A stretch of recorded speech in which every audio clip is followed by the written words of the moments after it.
본 방송에서 제공하는 투자 정보는 투자 판단에 대한 조언입니다. 방송에서 제공하는 주식의 가치, 가격 상승 및 가격 하락에 대해서는 방송사에서 보장하지 않습니다.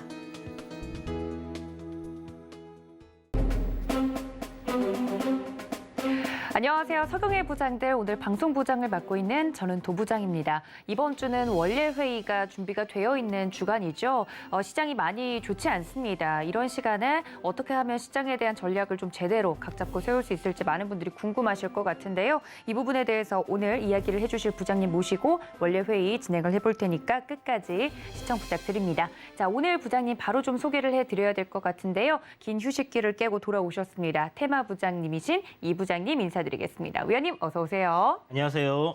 네, 부장님 너무 뵙고 싶었습니다. 지난주. 네. 네, 제가 거짓말을 하면 눈빛이 떨리기 때문에 이따가 확인해 보시기를 바라고요. 네, 저희 부장님 오늘 시간이 없습니다. 시장이 좋지 않기 때문에 바로 이야기를 해봐야 될 것 같은데 네. 노란톡 열어두고 있다는 점 먼저 안내를 좀 드릴게요. 문자 샵 0082번으로 부장님들 적어서 보내주시면 저희 부장님들과 함께 긴급 점검, 시장에 대한 이야기부터 종목 이야기까지 할 수 있다는 점 알려드리도록 하겠습니다. 장이 장인이만큼 오늘 긴급 발제를 저희가 준비를 했는데요. 어떤 주제일지 바로 만나보시죠.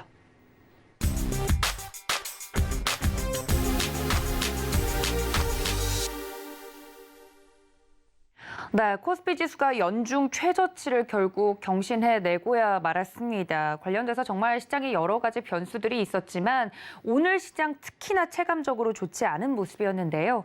미국의 시간외 뉴욕 지수 선물이 하락세로 전환을 하고 아시아 주요 증시가 장중에 일제히 급락세로 좀 돌아선 게 영향이 컸던 것 같습니다. 시장에 대해서 과연 반등 성공할 수 있을지, 지금 이 기세로 어디까지 빠질지 시장 점검을 해보자는 차원에서 긴급 발제를 방송부에서 준비를 해봤습니다. 저희 이 부장님 오랜만에 저희 회의에 참석을 해주셨는데 네. 시장이 꽤나 좋지 않습니다. 네. 네, 쉬시면서 좀 깜짝 놀라셨을 것 같은데. 그렇죠. 네, 오늘 시장에 대해서 좀 간략하게 브리핑을 먼저 들어볼까요? 왜냐하면 늘 시장의 저점이라든지 반등 구간을 제시해 주셨었던 부장님이시기 때문에 네. 의미가 좀 남다를 것 같습니다. 이야기 좀 해주시죠. 일단 뭐 우리가 그 왜 빠진 거냐 하는 부분에 대해서 좀 많은 분들이 물어보시는데요. 사실 오늘 장은 뭐 어제 미국 선물이 한 2% 급등도 나와줬고요. 급반등도 나와줬고, 오미크론이라는 뭐 새로운 변이 바이러스 때문에 월요일장 굉장히 큰 폭으로 우리나라 장도 조정을 받았었고, 미증시도 마찬가지로 좀 조정을 받았었는데, 어저께 이제 저녁에 또 강하게 또 반등하는 흐름들이 나와줬었어요. 그럼에도 불구하고 오늘 보면 이제 장중에 미국 선물까지 국내 증시 급락과 함께 이제 좀 같이 내려왔다라고 봐야 되는 부분인데, 결국 뭐 저는 이 오미크론이라는 코로나19의 변이도 물론 시장에 미친 영향이 상당히 크지 않겠나라고 생각은 들지만, 그것보다는 결국은 그냥 갈 길을 가고 있는 게 아닌가라고 생각을 하고 있습니다. 인플레이션에 대한 뭐 우려감, 뭐 다들 알고 계시겠지만, 지난번에 제가 이제 방송에서 이야기 드렸던 부분이, 결국 연준에서는 이제 고용은 됐으니까, 결국 이 인플레이션을 잡겠다라고 이야기를 했거든요. 그러면서 이제 나왔던 얘기들을 쭉 보면, 뭐 연준 의장뿐만이 아니라 다른 사람들이 막 얘기를 많이 했는데, 기존에 이제 테이퍼링이 뭐 한 내년 뭐 한 상반기, 하반기쯤 마무리 짓는, 그리고 금리 인상을 하반기쯤 시작하지 않겠냐 하는 부분이었는데, 그게 조금 더 빨라질 가능성에 대해서 좀 언급을 지속적으로 해왔고, 또 바이든 대통령이 전략 비축류까지 이제 뭐 이렇게 방류하자라고 얘기가 나오면서 전체적으로 이제 유가까지 좀 급락을 시키기 위한 그런 노력을 했습니다. 결국은 이제 그 이유가 가파르게 상승하고 있는 인플레이션을 잡아야 된다라는 부분 때문인데요. 지금 사실 뭐 오늘 어저께 미국장이 반등을 했던 부분들도 바이든 대통령이 이 오미크론으로 인해서 셧다운을 할 건지에 대한 여부, 거기에서 셧다운은 하지 않을 거다라는 이야기를 했습니다. 그 말에 시장이 굉장히 좀 반색을 했다라고 보면 될 것 같고요. 그런 기대감이 좀 있는 상태로 우리나라 증시도 이제 출발을 했는데, 결국은 그런 것 같아요. 셧다운을 하고 싶어도 이제는 할 수가 없는 상황이지 않겠나 않을까라는 생각이 들고요. 그 이유는 결국 이 인플레이션이라는 부분 때문인데, 이 인플레이션을 사실 코로나19 변이 바이러스들은 잡지 못한다고 해도 지금 현재 대응 수단이라고 할 수 있는 게 결국 백신이라든지 치료제가 되는 부분이 있습니다. 물론 그 효율성에 대한 의구심은 분명히 들지만 이런 부분들이 있기 때문에 이걸 병행해 가면서 위드 코로나로 계속 가겠다라는 부분이고요. 인플레이션 같은 경우는 이번에 잡지 못한다 하면 세계가 큰 공황에 빠질 가능성이 굉장히 높은 그런 부분이기 때문에 우선순위를 지금 경중을 따지자고 하면 인플레이션으로 생각을 하는 것 같습니다. 결국 인플레이션 잡지 못하면 큰 공황이 오게 될 거고 많은 실직자들이 생길 거고 사람들이 굶어 죽게 되는 그런 상황들이 발생을 할 거라는 거죠. 그렇다면 전염병까지 도는 상황에 거의 모든 걸 다 잃어버리는 그런 상황이 올 수 있다라고 보고 있는 게 아닌가 이렇게 생각이 들고요. 오미크론이라는 이 변이 바이러스 그리고 이 인플레이션 이 변이 바이러스 발생하면서 우리가 이제 기존에 알고 있었던 그러니까 인플레이션을 잡기 위한 연준의 전략이 조금 빨라질 수는 있겠지만 앞으로 지속적으로 이렇게 긴축적으로 방향을 잡아서 간다라는 부분에는 모두가 다 알고 있는 내용이었거든요. 그렇죠. 그런데 지금 시장에 오미크론이라는 변이 바이러스가 등장을 했고 이게 시장에 미칠 수 있는 영향이 좀 클 것 같다라고 파월 의장이 또 얘기한 부분들이 분명히 있었어요. 그래서 그런 부분들이 어떻게 보면 불확실성이 굉장히 좀 크게 나타난 부분이다라고 시장이 받아들이는 거다 이렇게 보시면 될 것 같습니다. 그래서 결국 인플레이션은 무조건 잡아야 되는 상황인데 이게 변이 바이러스로 인해서 과연 그러면 여기서 돈풀기를 중단하고 계속 갈 수 있느냐라고 보는 부분이고요. 저는 사실 인플레이션을 잡는 거를 우선순위로 놓고 간다라고 보고 있는 입장이기 때문에 크게 이 부분이 문제가 될 거라고 생각은 하지는 않지만 어찌됐든 지금 시장이 받아들이고 있는 부분은 결국 불확실성이 굉장히 커졌다라고 인지를 하고 있는 것 같습니다. 그래서 인플레이션을 못 잡는 거 아니냐라는 그런 우려감에 지금은 빠지고 있는 거다라고 보여지고요. 결국 이제 테이퍼링을 하는 게 오히려 지금 시장에는 도움이 되는 부분이지 변이 바이러스로 인해서 우리가 정상으로 이렇게 회귀할 수 있는 그런 가능성이 사라졌다라는 부분이 좀 시장에 큰 하방 압력으로 작용을 하는 것 같습니다. 네, 오늘 정말 많은 분들이 시장에서 너무 힘들다 이렇게 느끼셨을 것 같습니다. 전반적으로 글로벌 증시 안에서 우리 시장에 영향을 미치는 요소들을 우리 부장님께서 브리핑을 해주신 것 같은데 중요한 건 저희 부장님께서 계속해서 시장이 이 정도 지지선은 계속 유지가 좀 되어줘야 반등으로 이어질 수 있겠다라고 이야기를 한 게 2,900선이었던 것 같습니다. 맞나요? 네, 맞아요. 네, 근데 오늘 그 저점을 좀 깨고 내려가면서 부장님의 뷰가 바뀌었는지도 개인적으로 궁금하고요. 좀 보수적으로 시장을 바라보셨었잖아요. 그러면 지금 시장이 이렇게 더 지지선을 깨고 내려간 상황에서 어떻게 좀 상방으로는 저희가 희망의 빛을 볼 수 있을지 그런 것도 궁금하거든요. 희망이 있긴 있습니까? 제가 이제 지난번 방송에 한 줄기 희망의 빛이 보인다라고 얘기를 드렸는데 이게 이제 2,900포인트를 삼중바닥 형성하면서 반등 나오는 그런 흐름이 만들어졌을 때였거든요. 일단 차트 보시면서 제가 설명을 좀 드리도록 하겠습니다. 네, 그때가 이제 반도체 종목들이 좀 올라올 때 그때였죠. 그렇죠. 이제 전기전자가 이제 반등이 나오면 전기전자 섹터가 갈 거다라고 얘기 드렸는데 그때 이제 반등이 전기전자 섹터가 딱 나와주면서 움직임이 괜찮았어요. 그런데 지금 보시는 것처럼 이 추세대 저항을 돌파를 해주는 그런 형태의 흐름이 나왔으나 여기서 이제 돌파가 나왔다라면 2,900이라는 이 지지 라인을 지켜주는 선에서의 눌림 이것까지는 괜찮습니다. 그러나 일단 3,050포인트를 돌파를 해줘야지 우리는 상방으로 볼 수 있다라고 계속 이야기를 드렸던 부분이고요. 지금은 트렌드로 다시 내려와가지고 하락 트렌드 안에서의 움직임이 지속되고 있는 그런 상황이기 때문에 보시는 것처럼 이 트렌드 하단을 찍으러 내려갈 가능성이 좀 높다라고 현재는 봐야 될 것 같고 여기서 이렇게 반등이 한 차례 나왔다가 내려갈지 아니면 내일 갭 하락 출발해서 바로 한 3% 정도 더 조정이 나오는 그런 하락이 나올지는 뭐 저도 미래를 안 가봤으니까 알 수는 없습니다. 다만 일단 방향을 내리막길로 잡아놨다라는 부분에서 그 지속성이 지금 계속해서 하방으로 압력을 가하고 있다라는 부분은 지금 우리가 차트로 보는 것처럼 이렇게 만들어져 있다라는 겁니다. 그러면 결국 여기서 이제 우리는 선택을 해야 되는 부분인데 3050을 돌파를 해주고 뭐 3100포인트까지 올라오면서 완만하게 박스권을 좀 상단에서 이어줘주는 그런 그림이 나오면 베스트라고 이제 말씀드렸던 것처럼 그런 흐름이 나와주는 상황에서의 우리 이제 대응 방법 그리고 2900을 깼을 때 어떤 액션을 취해야 할까라는 그런 부분에 대해서 여러 번 좀 이야기를 좀 드렸는데 지금은 뭐 그렇습니다. 여러분들도 뭐 방송을 보셔서 다들 아시겠지만 네. 지지 라인을 깨고 내려가는 시점에서 3200대도 뭐 대한민국 어느 증권 방송을 틀더라도 네. 지금은 손절할 때가 아닙니다라는 네. 얘기를 가장 많이 들었을 거예요. 그랬죠. 그리고 3100포인트 이탈할 때도 지금은 손절할 때가 아니다. 네, 좀 반등을 기다리자. 기다려야 된다. 네. 그러면 결국 손절은 언제 하란 말인가? 라는 그럼요. 의문이 남는 그런 상황이고요. 결국은 시장이 반등이 나올 때 하면 좋겠지만 그 반등이 얼마나 이어질지 아니면 여기서 꺾여서 내려갈지 그건 누구도 알 수가 없는 거예요. 그렇기 때문에 어떤 기준점을 잡아놓고 그 상황이 왔을 때 그냥 이런저런 생각을 하게 되면 결국은 손절 못합니다. 내가 여기서 팔았을 때 최저점이면 어떡하지?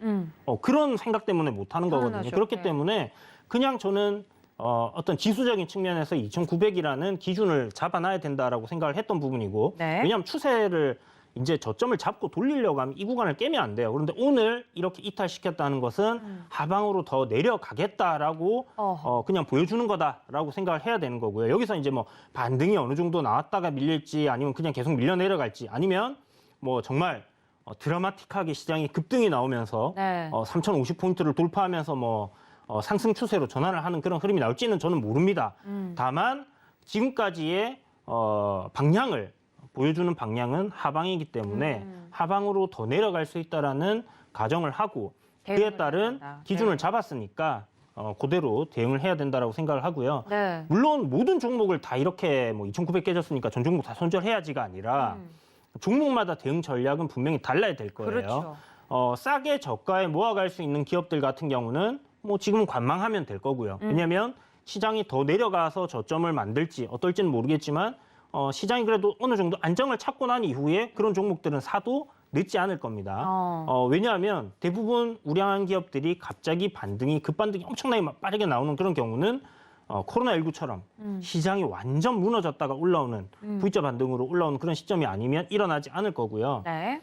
그렇기 때문에 이제 좀 느긋하게 모아가는 전략 뭐 여전히 유효하겠다라는 생각이 들고 지금은 뭐 종목별로 여러분들이 지수의 2,900을 기준으로 잡았듯이 어떤 지지 라인이라든지 아니면 추세적인 관점에 뭐 상승 추세에 놓여 있는 기업이 이렇게 추세가 하방으로 꺾이는 그런 흐름이 나온다라면 거기에 맞게끔 그냥 대응을 하는 게 맞다. 그래서 사실은 뭐 시장이 좋건 나쁘건 간에 내 종목이 네. 상승 흐름을 이탈하고 내려온다 아니면 내가 생각했던 반등 후에 지지 라인이 깨진다라고 하면 그에 따라서 그냥 대응을 한다라고 놓고 보시는 게 좋을 것 같습니다. 그래서 오늘 낙폭이 과대했기 때문에 네. 굳이 오늘 손절 안 해야 됩니다. 뭐 그거는 저는 상황에 맞지 않는 소리다라고 생각이 들고요.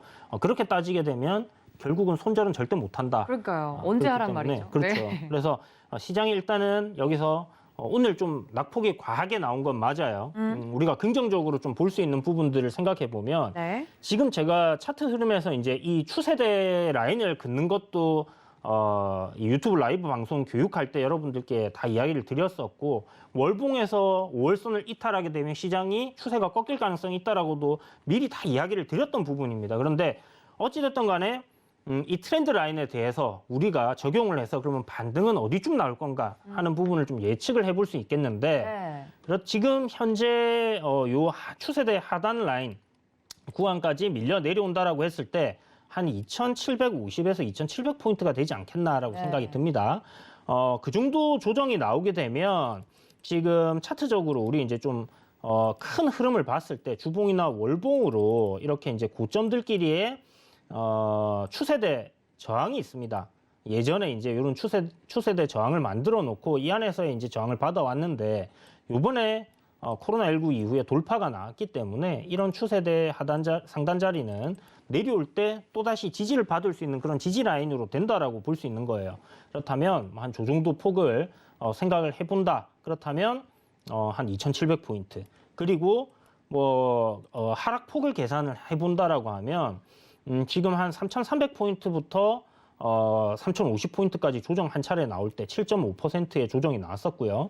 그 다음에 3,200포인트부터 2,900포인트까지 조정이 나왔을 때 약 한 10% 정도, 9에서 10% 정도의 조정이 나왔습니다. 그래서 이번에도 그런 폭 안에서의 조정이다라고 한다라면 네. 대략적으로 한 9에서 넉넉 잡아 한 8%에서 한 10% 이내 레인지 안에서의 조정장이 될 가능성이 높지 않겠나라고 예상을 해볼 수 있는데 그러면 이게 뭐 무슨 의미가 있냐라고 물어보시는 분들이 있을 수 있어요. 가끔 그러니까 있죠. 네. 항상 맞아 떨어지는 건 아닙니다. 100%는 없지만 우리가 이제 시장이 상승을 하고 하락을 하고 하는데 이 상승폭과 하락폭을 보게 되면 이 지수라는 것은 개별 종목은 특정한 세력이 어떻게 인위적인 흐름을 만들어낼 수 있다라고 생각을 하지만 지수 같은 경우는 시장에 참여하는 너무나 많은 사람들이 이런 수요 공급에 따라서 만들어지는 그런 흐름이기 때문에 네. 거의 일정한 어떤 특정한 패턴을 가지고 있다라고 저는 생각을 해요. 그리고 네. 특히 시장을 조금 좌지우지할 수 있는 외국인들이나 기관들 같은 경우는 프로그램을 많이 돌리기 때문에 그렇죠. 그런 로직 같은 경우에 일정한 패턴들이 만들어질 가능성이 좀 있다라고 보고 접근을 하는 게 좋을 것 같습니다. 그래서 뭐 100%는 아니지만 참고 정도는 해볼 만하다. 그렇다면 좀 전에 말씀드렸던 뭐 주봉이나 월봉상에서의 상승 추세대 거기에 이제 지지를 받는 구간이 2,700이었고 일봉상에서의 지금 단기 하락 트렌드의 뭐 저점 자리 2,700에서 2,750 그리고 하락폭을 지금 최근에 이제 3,000포인트부터 내려왔다라고 했을 때 2,700포인트 정도가 9%에서 10% 정도가 되기 때문에 기술적으로 우리가 봤을 때는 뭐 이런 분석으로 대략 한 2,700에서 2,750 사이에서 반등 지지해 줄 수 있는 그런 구간이 2,900포인트에서 나온 거 그리고 뭐 3,050포인트에서 이제 이렇게 나왔던 것처럼 그렇게 좀 만들어지지 않겠나라고 생각을 해두고 시장에 임할 수 있겠다라고 볼 수 있는 거고요. 네. 그렇다면 뭐 지금 당장 급하게 매수하기보다는 일단은 보수적인 관점으로 제가 이제 축구로 비교를 하면 네. 지금 공격을 해야 할 때가 아니라 수비를 뭐 10명이 전부 다 수비를 해야 되는 그런 상황이다라고 말씀드린 것처럼 네. 반등이 나오면 일단 2,900포인트는 좀 지켜줬던 구간이기 때문에 이번에는 강한 저항이 되었습니다. 그래서 이 구간을 바로 돌파를 해주는 그림이 정말 드라마틱하게 내일 2,900을 돌파하고 종가에 안착을 해주는 그런 양봉으로 있다면, 네. 시장이 이제 뭐 한 3% 올라서 그렇게 만들어진다라고 하면 한숨 돌릴 수 있다라고 저는 생각을 해요. 그렇지만 그런 시나리오가 아니라 만약에 반등이 나오나 2,900포인트를 돌파하지 못하거나 살짝 올랐다가 윗꼬리를 달고 쭉 밀려버리는 흐름들이 나오게 됐을 경우에는 네. 하방으로 일단 지속된다라고 생각을 하시고요. 2,700에서 2,750포인트 밴드 때까지 내려온다라고 생각을 해두고 전략적으로 대응을 하시는 게 좋겠다라고 말씀드리겠고요. 네. 긍정적인 요인을 굳이 찾자면 기술적인 부분에서 오늘 굉장히 좀 많이 마지막에 투매가 굉장히 많이 나왔어요. 시장에서 거의 뭐 2시 한 50분에서 30분 사이 그러니까 3시 한 10분까지 투매가 쭉 이어졌고요. 그다음에 우리나라 시장 급반등을 했는데 선물 시장이 네. 요거는 제가 봤을 때 미국 선물 시장이 제가 봤을 때 반등이 나와야 되는 구간에서 가파르게 튀어오르면서 좀 따라 움직인 경향이 있다라고 보여집니다. 다만 지금 한 5거래일간, 한 4, 5거래일간 주가 흐름을 보면 지수는 이렇게 내려받고 있는 상황인데요. 거래 대금이 그동안 그러네요. 거래 대금이 항상 네. 없었는데 거래 대금이 상승을 했어요. 그 말은 저가 매수세가 지속적으로 유입이 됐다라고 볼 수 있는 긍정적인 요인이기 때문에 이런 부분이 조만간 시장이 뭐 물론 여기서 더 빠지게 되면 거래량이 더 많이 나올 수도 있습니다. 어찌 되었던 간에 하락하는데 거래가 상승한다는 게 결국 저점을 만들어가고 있다라고 볼 수 있는 부분이고 네. 또 하락에서 우리가 파동 카운팅을 했을 때 5파 하락이면 대부분 저점으로 보는 구간이기 때문에 지금 그런 단계로 들어가고 있는 구간이다 이렇게 보시면 좋을 것 같습니다. 그래도 사실 뭐 미래적인 부분을 누가 알겠습니까? 그렇죠. 그죠? 그냥 우리는 이 시장 흐름에 따라서 이렇게 좀 순응을 해야 된다라고 저는 생각을 하고요. 네. 자기가 이제 어떤 전략을 가지고 있느냐, 어떤 관점으로 시장이 접근하느냐에 따라서 내리는 걸 매수 기회로 활용할 수 있을 거고, 또 내리는데 또 대응을 해야 되는 그런 상황도 발생한다라고 보여집니다. 그래서 일단 기본적으로 여러분들이 기억하셔야 될 거는 2,700포인트에서 2,750포인트 밴드가 중요한 지지 구간이 될 가능성이 높다라고 생각을 해두시고요. 뭐 그전에라도 당장 올라와 준다면 뭐 땡큐지만 네. 그럴 가능성보다는 일단은 조정 나올 가능성이 한 3% 정도 더 빠지면 그 구간에 들어갑니다. 그래서 내일 반등 한번 주고 뭐 그 다음날 또 한번 뺀다든지 뭐 그래 될지는 모르겠지만 네.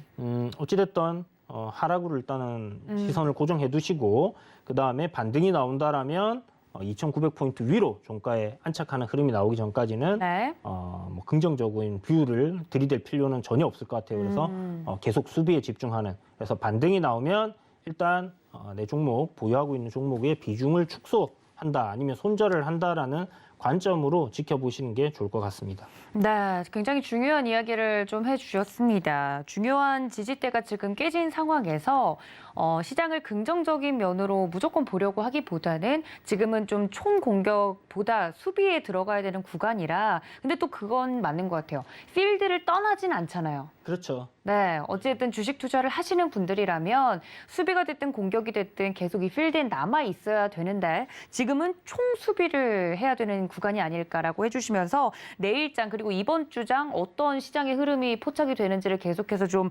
봐야겠다라고 해드리면서 2,700에서 2,750 밴드 구간 이야기를 해드렸고 내일이라도 당장 2,900에 안착해 준다면 네. 가장 좀 좋은 시나리오가 되지 않을까 이야기를 해주셨습니다. 사실 연말에는 산타랠리라든지 좀 긍정적으로 볼 수 있을 만한 이야기들이 있었는데 이번에는 좀 힘들 것 같네요. 이야기를 들어보니까 이러한 안 좋은 하락 트렌드가 단기에 끝날지 장기에 끝날지 물론 미래는 아무도 알 수 없는 거지만 지금 현 상황에서는 좀 장기간 지속될 거라고 보십니까? 장기간이라는 그 기준 자체가 애매하죠. 사실 네. 뭐 6개월이냐, 1년이냐, 아니면 뭐 3년이나 아니면 5년, 10년 이렇게 생각을 하신 분들이 다 제각각이라서 네. 좀 그런 부분에서는 좀 말씀드리기 좀 어렵긴 한데 일단은 지금 뭐 제가 지수를 이야기 드릴 때 2018년도를 좀 잘 보시라고 말씀드렸던 2018년도요. 네. 네. 왜냐하면 그렇게 멀지 않은 과거였고 그 다음에 2017년도에 이제 반도체 슈퍼 사이클 이야기가 나오면서 대형주들이 좀 강세를 이루었던 그런 네, 시장이었고요. 그랬죠. 네. 그 다음에 제약 바이오 섹터들이 굉장히 강하게 움직였던 그런 시장이었습니다. 그래서 17년도에 우리나라 시장이 박스권을 돌파하면서 강한 상승을 보여줬는데 2018년도는 계속해서 하락을 하는 그런 흐름들을 보여줬어요. 그러면 2018년도에 미국 증시도 하락을 했냐 하면 그렇지 않습니다. 결국 한 10월 달까지는 계속 상승 흐름을 보이다가 연말에 부러지는 흐름을 보여줬는데 우리나라 증시 그때까지 계속 하락하다가 미국 증시 빠질 때 같이 더 빠졌죠. 그렇기 때문에 이 부분을 이제 체크하라고 말씀드렸던 이유는 그때 당시와 지금 상황이 굉장히 비슷해요. 그러니까 차트적인 면뿐만이 아니라 결국 뭐 차트적인 면은 이제 펀더멘탈적인 부분에서 오는 거기 때문에 그렇다고 봐야 되는 부분이고 지금 그때 당시에 이제 2008년도 금융위기 때 풀어놨던 돈을 회수하는 작업을 하고 있었습니다. 긴축에 대한 부분, 그 다음에 금리 인상에 대한 부분들이 진행이 되던 그런 시점이었기 때문에 지금 뭐 우리가 테이퍼링하고 긴축으로 가는 그런 시점과 좀 비슷하다라고 봐야 되는 부분이 분명히 있겠고요. 제가 지난번에도 한번 말씀드렸지만 시장이 유동성 장세가 됐다가 다시 이렇게 유동성을 회수하는 시점이 오게 되면 선진국들은 괜찮아요. 그런데 우리나라는 이머징 마켓으로 분류가 돼 있기 때문에 계속해서 이런 현상이 나타나는 거고 예전에도 그랬고 뭐 그 예전에도 그랬고 미래에도 저는 그럴 거라고 생각을 합니다. 결국 이 기축통화라는 달러가 풀렸다가 회수될 때는 이런 이머징 마켓들이 부서지는, 그러니까 굉장히 안 좋아지는 그런 상황들이 발생을 했고요. 금융위기가 왔었고 그런 부분들이 이번에도 저는 똑같이 발생할 가능성이 굉장히 크다라고 생각합니다. 그게 이제 우리나라가 되지 않더라고 하더라도 네.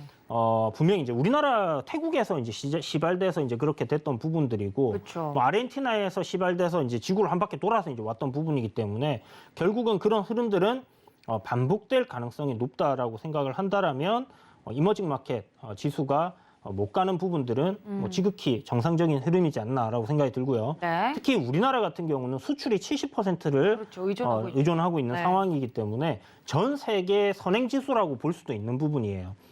결국 세계 경기가 좋아야지 이런 뭐 소비 품목들이 판매가 되고 우리나라 수출을 더 많이 하게 되고 하는 부분이기 때문에 세계 경기가 안 좋아질 가능성이 높다라는 부분을 뭐 국내 증시가 보여주고 있는 거 아닌가 이렇게 생각이 들고 뭐 학자들도 우리나라 뭐 지수를 가지고 선행 지수로 이렇게 활용하시는 분들도 많기 때문에 네. 그렇게 그런 관점으로 좀 지켜보면 되지 않겠나 싶습니다. 그래서 일단 기간적인 부분은 사실 뭐 음봉이 월봉상 4개가 나왔네, 5개가 나왔네, 뭐 이거는 사실 아무 의미가 없는 것 같아요. 왜냐하면 상승 양봉도 역대급으로 나왔고 우리가 가보지 않았던 길을 가고 있는 그렇죠. 거기 때문에 동학개미라는 이런 이야기가 나오면서 엄청난 자금이 시중으로 몰려 들어왔고요. 뭐 그런 부분들을 생각했을 때는 굳이 뭐 이런 걸 가지고 캔들 카운팅으로 얘기하기에는 너무 단순하지 않나라는 생각이 듭니다. 어찌 됐든 간에 뭐 방향을 아래로 잡고 있기 때문에 네. 저는 진바닥은 2,400포인트가 올 때까지는 만들어지지 않을 가능성이 좀 높지 않겠나라는 생각이 들고요. 아마 2,700포인트 부근에서 좀 횡보하는 흐름이 좀 나오다가 네. 또다시 저점을 하회하면서 네. 내려갈 가능성을 열어놓고 보는 게 좋겠다라고 생각합니다. 제가 이제 최대치로 2,400을 보는 이유에 대해서 설명을 드리면 네. 사실 구체적으로 좀 이야기를 해주셨잖아요. 그렇죠? 네, 이제 기술적인 부분도 분명히 있지만 네. 우리가 이제 2020년도 그러니까 팬데믹이 터지기 전에 뭐 경기 상황이 지금보다 더 좋냐 나쁘냐라고 하면 2019년도에 뭐 그렇게 썩 좋아진 건 아니에요. 그렇죠. 네, 그래서 우리나라 증시가 뭐 평가를 하는 기준에 따라 다르겠지만 저는 그 정도까지는 다시 회귀할 가능성 상당히 높지 않겠나라고 생각이 들고요. 그 정도가 이제 팬데믹 터지기 전까지, 그러니까 정상화가 되었을 때 이 팬데믹이 정상화가 되고 유동성을 풀었던 게 정상화가 됐다라는 가정을 한다라면 뭐 한 2,400포인트가 팬데믹 터지기 전에 지수였기 때문에 그 정도 가격대까지는 뭐 내려갔다가 올라올 가능성이 충분히 높다. 그리고 뭐 기술적으로도 강한 매물대가 놓여 있는 구간이기 때문에 뭐 그런 구간까지 밀려 내려온다. 그리고 팬데믹 이후에 우리가 이렇게 지수가 상승했던 폭의 중심 정도 가격까지의 되돌림이 결국은 2,370포인트, 2,400포인트거든요. 네. 그렇다면 여기까지는 일단은 열어놓고 갈지 안 갈지는 모릅니다. 안 가면 좋겠어요, 저도. 네. 근데 일단 기술적으로는 이렇게 이제 뭐 최악의 상황은 저 정도까지 갈 수 있겠구나라고 생각을 해놓는 거기 때문에 네. 그렇게 생각을 해두시고 뭐 누가 뭐라고 해도 지금 여러분들 눈에 보이는 이 차트, 그러니까 내리막길을 타고 있는 이 차트가 팩트이기 때문에 내려가는 흐름이 자연스러운 흐름인 거예요. 네. 왜냐하면 추세를 이렇게 만들어놨기 때문에. 그런데 어떤 연유에서든지 간에 이 내리막길을 갑자기 이렇게 인위적으로 돌리는 흐름이 나오는 시점이 만들어진다라면 그때는 추세 전환의 가능성이 굉장히 높아지는 구간이 아닌가라고 네. 생각을 해볼 필요가 있겠고, 그런 흐름이 나오기 전까지는 그냥 하락에 맞춰서 트렌드로, 네. 봐야 된다 이렇게 생각합니다. 네, 좀 명확하게 좀 아래 지지선을 2,400으로 좀 잡고 있는 이유에 대해서도 이야기를 속 시원하게 해드렸고요. 근데 저희 부장님들 이야기를 들으면, 우리 이주연 부장님 이야기를 들으면 사실 뭐 2,400까지 저도 당연히 안 갔으면 좋겠어요. 그런데 이렇게 하락 트렌드가 만들어진 시장 속에서 전략이 없다. 그냥 무조건 내릴 때마다 산다. 이건 솔직히 주식 투자를 한다고 보기 어렵거든요. 그런 분들을 위해서 개인 투자자분들이 위원님들 혹은 부장님들의 전략이 정말 필요한 시기가 지금쯤 오지 않았나라고 저는 생각이 듭니다. 그래서 저희 부장님께서 노란톡도 열어두고 계시지만 오늘 또 저녁에 생방송을 통해서 뭐 온라인 생방송을 통해서 우리 시청자분들 만나 뵙도록 한다고 계획을 좀 전해 들었습니다. 11시 반 맞나요? 부장님? 네, 맞습니다. 네. 오늘 11시 30분이 아니라 네네. 10시에 할 10시에 거예요. 네네 이제 잠시 이제 방송이 끝난 뒤에 네네. 밤 10시죠? 그렇죠, 그렇죠. 예, 알겠습니다. 소주 한 병 준비하시고요. 오늘 네, 시장이 힘든 만큼 오셔서 좀 위로의 이야기와 시장에 대한 전략이 궁금하신 분들은 잠시 뒤에 10시에 또 온라인 방송을 통해서 위로 파티를 해주신다고 하니까 들어오셔서 시장 이야기 더 궁금하신 분들은 여쭤보시면 좋을 것 같습니다. 더불어서 저희 노란톡도 늘 열어두고 있으니까요. 부장님들 적어서 보내주시면 저희 부장님들과 바로 연결해 드리도록 하겠습니다. 문자 샵 0082번으로 부탁드릴게요. 자, 시장에 대해서 이렇게 이야기를 나누다 보니까 오늘 장이 안 좋다 보니까 시간이 좀 금방 가는 것 같은데 사실 오늘 장 안에서도 좀 짚어볼 만한 포인트가 있었던 것 같아요. 다 같이 빠지는데도 최근에 굉장히 큰 상승을 이뤘던 NFT나 메타버스 그리고 게임주 같은 경우는 시장이 빠지는 거에 비해 좀 버텨주는 모습을 보였고 네. 또 장이 더 하락할 때쯤 되니까 이제는 오미크론 이야기도 나오고 조용했던 진단키트나 치료제 종목들도 들썩들썩 있는 것 같더라고요. 네. 그래서 테마별로 좀 흐름을 지금 점검해봐야 되지 않나라는 생각이 들거든요. 우리 부장님은 최근에 저희가 다뤘던 테마들 오늘장 흐름에서는 어떻게 보셨을까요? 네, 아마 시장에 좀 적극적으로 참여하시는 분들께서는 뭐 다들 느끼고 계실지 모르겠지만 시장 항상 이제 좀 이렇게 섹터별로 사이클이 돌고 있고 월말이 되면 뭐 한 달 동안 네. 수익을 냈던 거 다 까먹는 분들이 좀 많으실 거예요. 특히나 트레이딩 하시는 분들은 네. 그런 분들 많으실 많죠. 텐데 네. 보통 마지막 주쯤 해서 새로운 섹터들이 갑작스럽게 좀 움직이는 흐름들이 많이 나오는 그런 게 잡히고요. 그런 섹터들이 움직일 때 다음 달은 그런 주도주로 가는 가능성이 좀 높다 이렇게 보시면 될 것 같은데 제가 여러분들이 이제 기억하실지 모르겠지만 11월 달 시작할 때 지금 똑같은 시간이에요, 그죠? 네, 맞아요. 혼자서 이제 얘기를 할 때 시장이 이제 무슨 테마가 갈까 하는 고민을 했는데 NFT라는 새로운 먹거리가 나왔습니다라는 이야기를 여러분들께 드렸거든요. 맞아요. 그래서 11월 한 달 동안은 NFT라는 이 재료가 우리를 먹여 살릴 거다라고 이야기를 드렸는데 실제로 그랬죠? 실질적으로 이제 한 달 가량 굉장히 강하게 움직여줬고 네. 게임주들, 뭐 메타버스 관련주들 NFT하고 이렇게 융합적으로 섞이면서 굉장히 강한 흐름들을 보여줬습니다. 그러면 이제 12월 달은 어떤 섹터가 가느냐? 네. 사실 깨름직한 그런 섹터가 움직이고 있어요. 깨름직한. 네. 네. 그러니까 뭔가 기분 나쁜, 가면 안 될 게 움직이고 있는 대체 뭘까요? 코로나19 관련주들이겠죠, 결국은.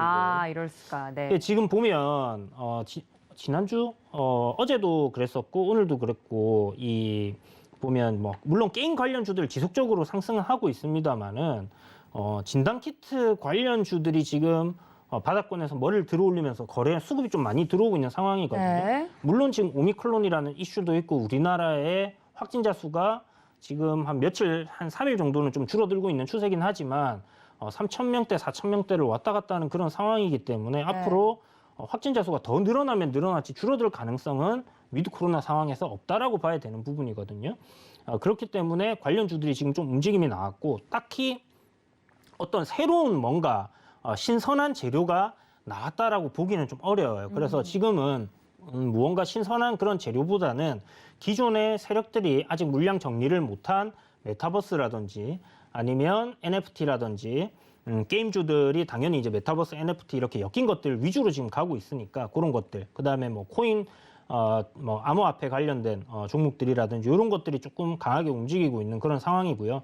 오늘 또 보신 분들 중에 특이하게 네. 시장이 하락하는데 2차 전지가 올랐어요. 어. 그 말은 뭐냐? 8월 달부터 내리막길 걷는 동안에 계속 올랐던 섹터가 결국은 2차 전지였거든요. 네, 그렇죠. 그러니까 제가 항상 가는 놈 위에 가는 놈이 더 가고 네. 가는 말에 올라타라라고 이야기를 하락장 들어서면서 이야기 드렸던 이유가 조정이 나오는 시점에 움직이는 섹터들이 명확하게 있단 말이에요. 그러면 그런 sek터들 위주로 여러분들이 공략을 해야 되는 거고 그래야지 뭐 2,000 종목 중에 200개 올라가는데 확률을 갖다가 조금이나마 더 높일 수 있는 그런 방법이다라고 말씀을 드리는 겁니다. 그래서 전반적으로 하락장에 상승했던 섹터들이 하락장 다시 반등이 나오다가 하락이 나올 때는 그런 종목들이 움직임이 나오는 거고요. 그런데 장이 오늘 보면 아침에 상승 출발해서 좀 조정을 계속 내렸잖아요. 네. 요때 이제 내릴 때 올랐던, 그러니까 아침부터 강했던 종목은 코로나19 관련주였었고, 네. 여기에 이제 뭐 진단키트라든지 치료제 관련주들이었는데 또 다른 면에서는 기존의 메타버스, NFT, 게임, 엔터 이런 종목들이 잘 지켜줬단 말이에요. 잘 지켜주다가 시장이 막판에 투매가 나오는 시점에서 버티지 못하고 좀 조정이 나왔던 뭐 그런 부분들이 있었는데 사실 지금 메타버스라든지 NFT 같은 경우는 상당히 많이 올라와 있는 부분들이 있습니다. 그렇기 때문에 아직 뭐 크게 많이 오르지 못한 그런 종목들 위주로 워낙 테마가 크기 때문에 순환매가 좀 도는 현상들은 나와줄 수 있겠지만은 굉장히 좀 조심해야 된다. 제가 항상 말씀드리지만 테마가 시작되면 대략 한 달에서 한 달 반 정도. 네. 그렇다면 지금은 조금 경계감을 가지고 고점대에서의 이런 뭐 관련주들의 물량을 좀 털어먹는 관점으로 갈 가능성이 높다라고 생각이 들고요. 그러면 쌍봉이라든지 저항권에서는 좀 짧게 끊어주는 전략이 필요하겠고 여전히 지금 관련주들은 우상향 추세입니다. 네. 딱 차트를 놓고 보면 추세 라인을 이탈하지도 않았어요. 그렇기 때문에 그런 부분에서 여전히 단기적으로는 지속적으로 수급이 강한 종목들 위주로는 공략을 해야 된다라고 생각을 하고 있고요. 그래서 어떻게 보면 선택지가 조금 넓어진 부분이 그렇죠. 있죠. 기존에 네. 우리가 보던 메타버스, NFT, 코로나19 관련주들을 보고 만약 아까 전에 제가 말씀드린 것처럼 2,900을 극적으로. 강하게 네. 정말 올려주는 그런 장대 양봉이 내일 나온다라면 전기전자. 전기전자가 반등이 나올 거예요. 어. 그래서 뭐 PCB 관련주라든지 네. 아니면 반도체 관련 종목들 중에서 뭐 비메모리라든지 뭐 좀 다양하게 지금 좀 눌림을 받았던 전기전자들이 네. 또 반등하는 뭐 형태의 모습을 보여줄 가능성이 높기 때문에 상승하는 시장에서 그러니까 시장이 상승이라고 하긴 뭐하고 반등이 나오는 그렇죠. 시점에서 움직이는 섹터가 전기전자 섹터가 될 것 같고요. 그다음에 조정이 나올 때 움직이는 섹터는 가장 강하게 움직일 수 있는 거는 코로나19 진단키트, 그다음에 치료제 관련 된 부분이다라고 생각이 들고 나머지 메타버스라든지 NFT, 가상화폐 관련주들은 일단 관심권에는 더 추세가 살아있기 때문에 관심권에는 넣어두시되 네. 그동안 많이 올랐기 때문에 조금 조심해야 된다. 왜냐하면 시장이 안 좋아지게 되면 많은 사람들이 차익을 실현하고 싶은 그런 욕구가 커질 수 있어요. 그래서 그게 트리거가 되면 종목이 더 이상 올라가지 못하는 그런 상황이 발생할 수 있기 때문에 네. 뭐 그런 부분들을 조금 조심해 가면서 여러분들이 단기적인 전략으로만 좀 접근을 하시는 게 좋겠다라는 생각이 듭니다. 네. 우리 부장님께서 11월 시작하기 전에 NFT가 아마 11월 시장을 먹여 살리지 않을까라고 정확하게 이야기를 해주셨는데 그 예견이 딱 맞아 떨어졌습니다. 네. 11월 장에 움직였던 테마들 그리고 앞으로 시장이 어떤 흐름을 보이냐에 따라서 테마별로 좀 대응이 다를 것 같은데 가지고 계시는 종목들이 어느 테마에 좀 속하는지 점검해 보시고 그 점들을 좀 전략별로 챙겨가 주시는 게 중요할 것 같습니다. 자, 그렇다면 테마 부장님이시니까 지난 테마들에 대한 리뷰도 함께 해보면 좋을 것 같습니다. 그 안에서도 뭐 체포했던 종목들도 있고 언급을 했던 종목들도 굉장히 많은 걸로 알고 있는데 저희가 시간 순서대로 좀 보도록 하죠. 네. 처음 이야기를 했던 또 테마가 11월 들어서 폐기물 관련주 이야기를 했었는데 이 테마는 리뷰를 해보자면 흐름이 어땠나요? 뭐 당연히 시장 따라서 안 좋아졌습니다. 네. 뭐 폐기물 관련된 부분들 그러니까 기존에 이제 뭐 SOC 사업이 진행된다든지 아니면 뭐 다양하게 이제 우리가 폐기물 관련주들 뭐 의류 폐기물도 있을 거고 그리고 건설 폐기물들도 있을 거고 다양한 폐기물들이 이제 산업 폐기물들도 있고 한데 여기서 접근했던 부분이 이제 실적과 진입 장벽을 고려를 했던 부분이고요. 실적적인 부분을 지금 보는 데서 시장이 빠지는데 안 빠진 섹터가 아마 없을 거예요. 그렇기 때문에 네. 뭐 추세적인 관점에서 대응이 상책인데 IS 동사라든지 뭐 코엔텍, 인선 ENT 사실 이제 뭐 IS 동사가 다 보유를 하고 있다라고 봐도 무방한 종목이고 기업 실적을 추종한다. 그러니까 시장은 어찌 되었던 간에 실적을 기반으로 해서 움직이고 실적에 따라서 시간은 얼마나 걸리든지 간에 뭐 주가는 실적을 추종한다라는 관점으로 본다라고 하면 내려갈 때 사야 되는 섹터는 분명히 맞다라고 생각이 듭니다. 그래서 뭐 큰 시장의 트렌드상 우리가 친환경 환경에 대한 부분들이 앞으로는 더 이렇게 시장에서 관심을 받을 가능성이 높기 때문에 친환경 에너지 관련된 부분들 지금은 탄소 때문에 보고 있지만 이런 폐기물 관련된 네. 그런 종목들도 지속적으로 좀 지켜보는 게 필요할 것 같다라는 생각이 듭니다. 그래서 여전히 좀 기업적인 부분에서는 긍정적으로 보고 있고 내려갈 때마다 분할로 지지라인 부분에서는 조금씩 매수를 할 수 있는 그런 종목이다 생각이 들고요. 장기적인 관점으로 봤을 때 실적적인 부분 추이에서 네. 상승 흐름이 나올 가능성이 높다 이렇게 보여집니다. 네, 그 다음으로 봤던 테마가 바로 NFT였는데 네. NFT 관련돼서는 굉장히 다양한 종목들 이야기를 좀 해드렸었죠. 네, 그랬죠.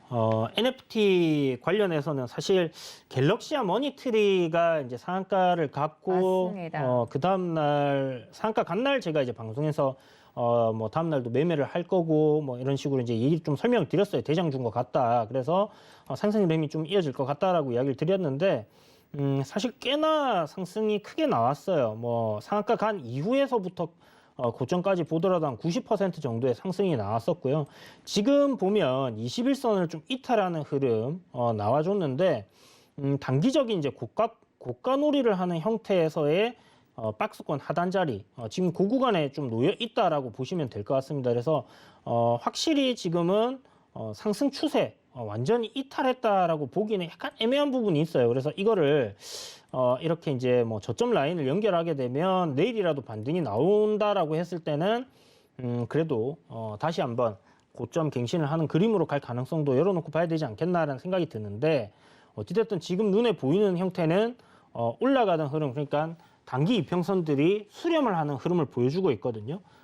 그런 상황에서 주가가 하방으로 이렇게 내려와 있는 것은 썩 그렇게 좋다라고 말씀드리기는 어려울 것 같습니다. 그래서 메타버스라든지 NFT는 여전히 앞으로 굉장히 어떻게 될지 모르는 그런 재료를 가진 큰 테마다라고 생각을 한다라면 네. 장기적인 관점에서는 나쁘진 않겠지만 지금 여기서 사서 장기적으로 간다라는 것은 굉장히 부정적으로 봐야 되겠다라는 생각이 들고요.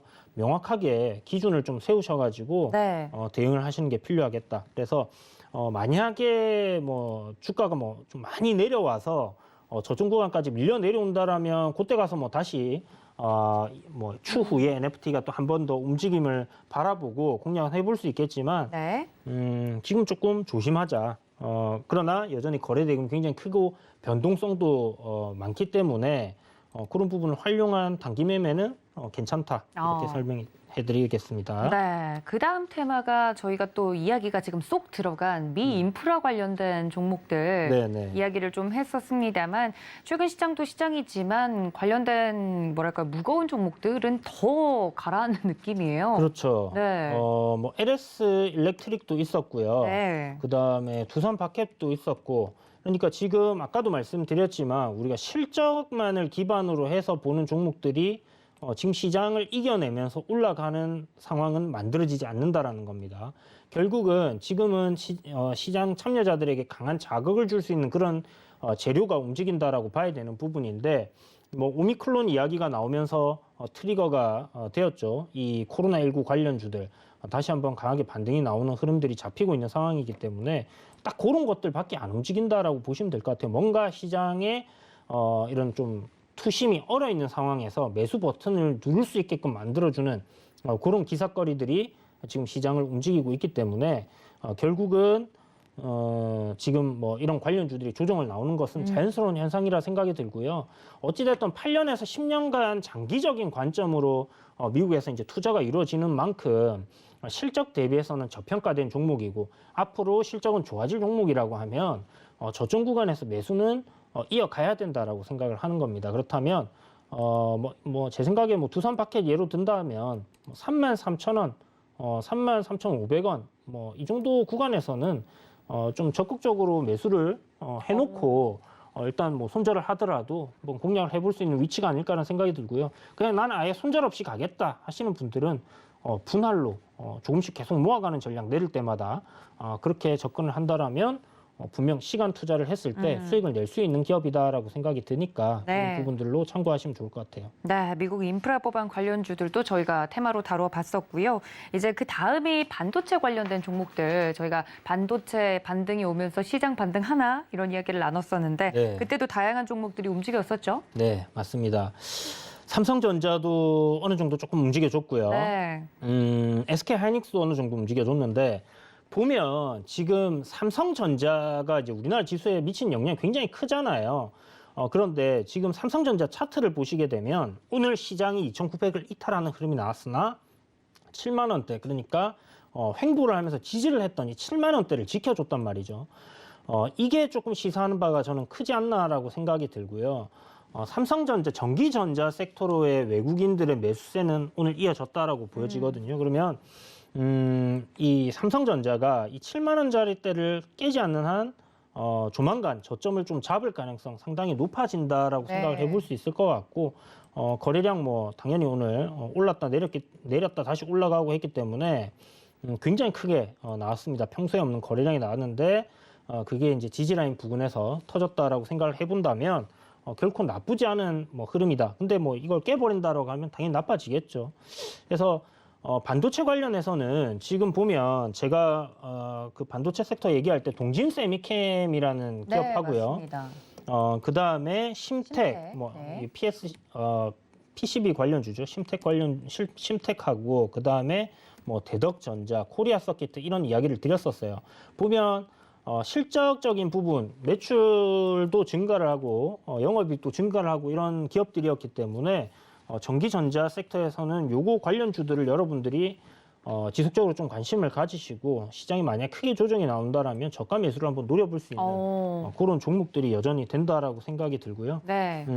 전체 시장에서 이제 조정이 나왔던 부분 생각해 보면 사실 요 말씀드렸던 PCB 관련주들은 뭐 상당히 좀 선방을 한 게 아닌가라는 생각이 듭니다. 그래서 시장이 장막판에 투매가 나오기 전까지는 잘 지켜주는 그런 흐름들이 나왔기 때문에 내일장 만약 반등이 어느 정도 나오는 흐름이 만들어진다라면 좀 올라갈 가능성도 높지 않겠나라고 보고 있고요.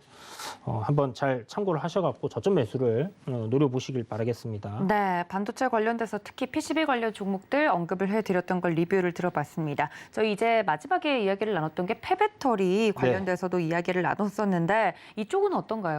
폐배터리 관련주들도 영화테크나 뭐 MPC 이런 종목들 같은 경우는 뭐 상승 트렌드가 뭐 여전히 추세적인 부분은 뭐 살아 있다라고 저는 생각이 들고요. 네. 배터리 시장이 커지는 거에 대한 이변이 없죠. 없는 네. 한 뭐 저는 폐배터리 관련주들도 장기적인 관점에서는 괜찮지 않겠나라는 생각이 듭니다. 다만 네. 추세적인 관점에서 상승 트렌드를 이탈한다라고 하면 그때는 거기에 따라서 대응을 좀 하는 게 필요하다라고 생각이 들고요.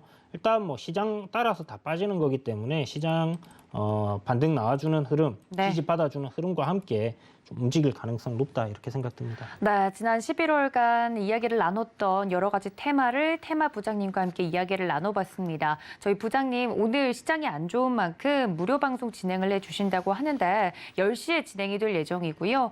노란톡으로 들어오시면 관련돼서 안내할 수 있는 링크를 저희가 보내드리고 있으니까 문자 샵 0082번으로 부장님들 불러서 보내주시면 안내를 해드리도록 하겠습니다. 오늘 오후 10시, 밤 10시에 있는 무료 온라인 방송도 많은 시청 부탁드리도록 할게요.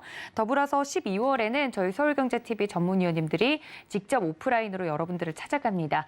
시크릿 강연회 12월 4일이 이제 첫 번째 스타트를 끊는 위원님들이 기다리고 계신데 함께하고 싶으신 분들도 서울경제TV 시크릿 강연회 노란톡 검색하시고 들어오시거나 전화나 문자로 문의 주시면 안내를 친절하게 해드리도록 하겠습니다. 또 본 방송에서 제공해 드린 정보는 투자 판단에 대한 조언일 뿐 해당 주식의 가치나 수익률을 보장하고 있지 않다는 점까지 알려드리면서 테마 부장님과 함께 저는 여기서 인사드리겠습니다. 시청해주신 여러분 고맙습니다.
방송에서 제공하는 투자 정보는 투자 판단에 대한 조언입니다.